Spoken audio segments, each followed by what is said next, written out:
This is Growing Up Aspen with Chris Pomeroy and Andy Collin, and this is the season 2 of the Wiener Stube Joiners Table Chat. And right now we are with Adriana Oberto, from an exchange student from Italy during our time in high school. So it's going to be fun to hear what she has to say, what she got out of Aspen. So I hope you enjoy. So now for the interesting part. Can you tell us a little, can you give us a little bit of your journey? So say from once you started to leave Aspen, can you talk about your journey and maybe some of how Aspen affected you along your journey to what you do now? Well,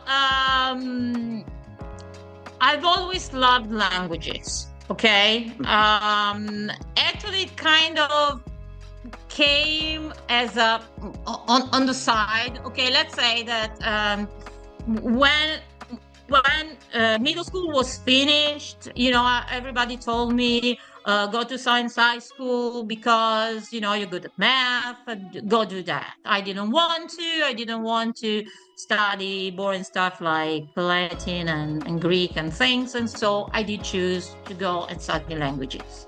First day I go to the language high school, I just, it opens up my mind and I go like, oh, I love languages. And that's why I came to Aspen, okay? So I've always liked languages. I knew English before. I, of course, improved my English, spoke English much better once I came back from Aspen.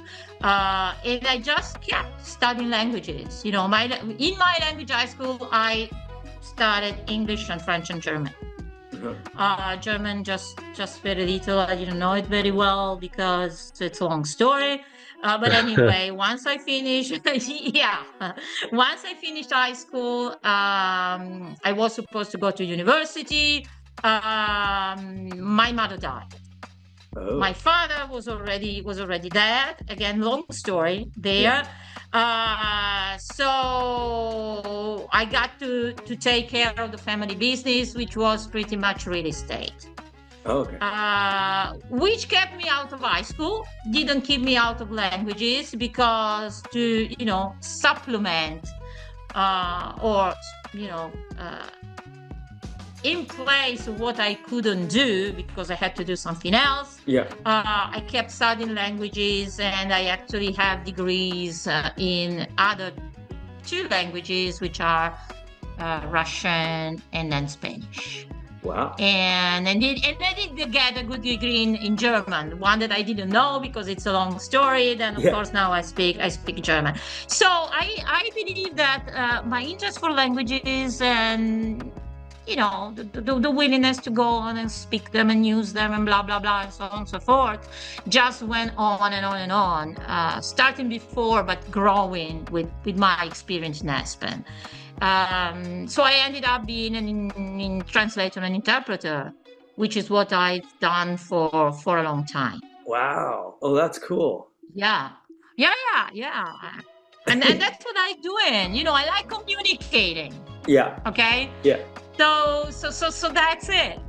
That's it. I mean, you guys have opened up my mind. There are people there. You want to talk to people. If you want to talk to people, you learn the language these people are speaking. So that's pretty much it.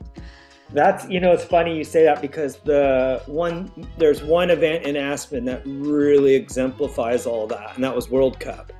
Because when World Cup came in and all the racers and Ingmar and Bill and Steve Marr and they all showed up, and it felt like that was our shot of international coming to Aspen for just a little bit, because they'd come in, they'd train, and then boom, they're gone, and it was like, and then boom, they're gone. And it was to bring like, it back we got to just languages, a little taste, come on.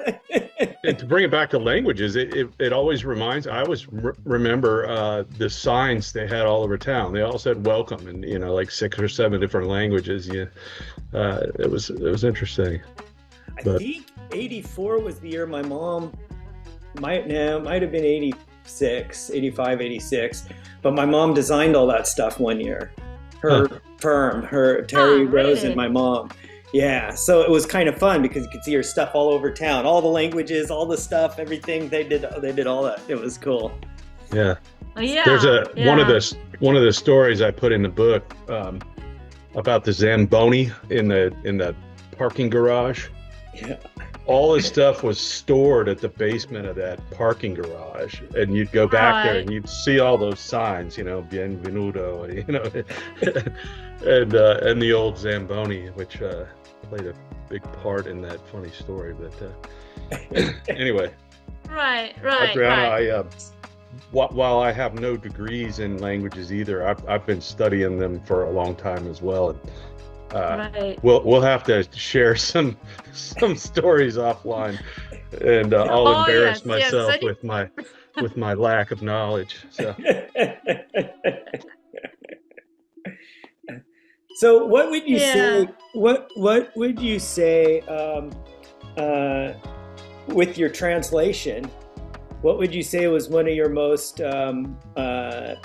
fun projects that you were part of, or events that you were part of? Well, I got to interpret 1 year for a company, a US company that transported liquid aluminum around the United States and outside the United States too. Okay, which to me felt liquid aluminum. Yeah, right, exactly. Liquid aluminum. When I looked at them, I was just like, "You're transporting liquid aluminum? How are you doing that?" Well, anyway, we did that. I did that like maybe it went on for 2 to 3 years because they came over. They met with. It was not Iveco. It was the other Fiat subsidiary that work with liquid aluminum. Well, anyway, they came, then something happened, and they kind of split up because one of the guys who worked with them went to another company. So they had,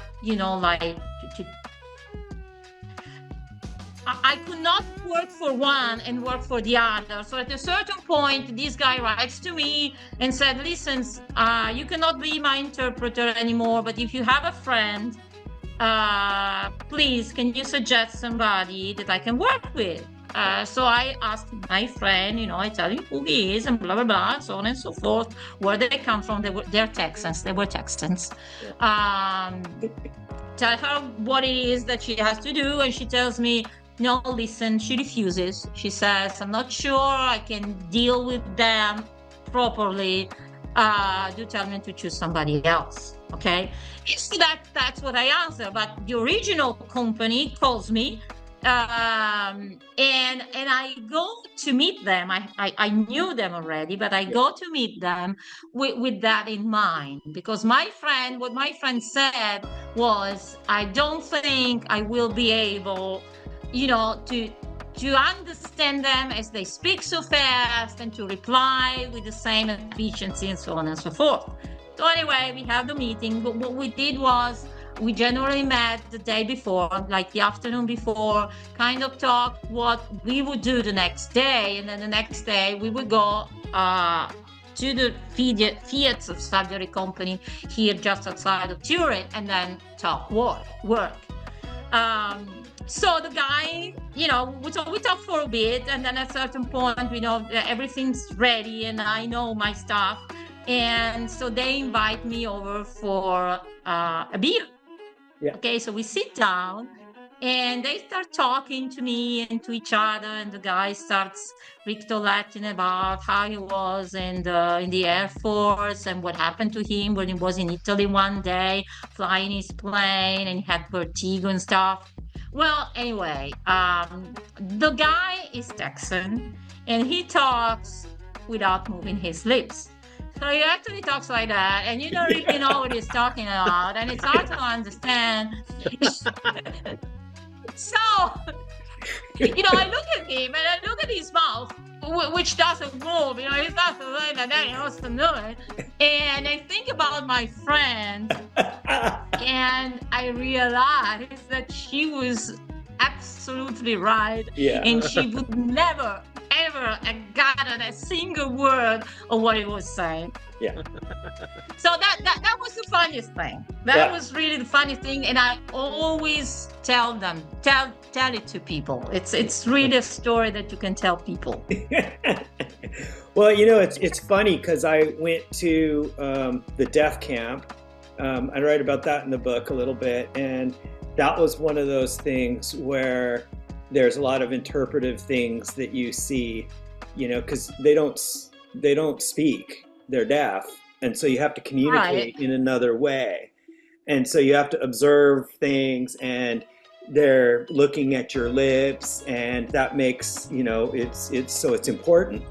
And so it's interesting because I've noticed that too in talking to people. In talking to people. Well, one thing I do is that I generally kind of close my eye, or if I don't close them, I just look at a certain direction and then I just listen. I just close my eyes and just let it flow. And that's what you do. You let it flow, and then you understand. It's funny. What's funny about that too is that in the animation world, there's many times where we're sitting there and we're like animating mouths, and you have to close your eyes and think about it, or look in the mirror and go.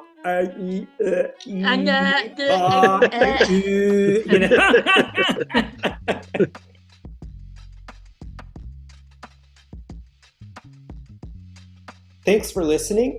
The authors of Growing Up Aspen would like to thank you, and would like to also thank the Aspen Times and the Aspen Daily News for giving us materials for our book, Growing Up Aspen, Adventures of the Unsupervised, which you can get at twistandturnpress.com and any local bookstore.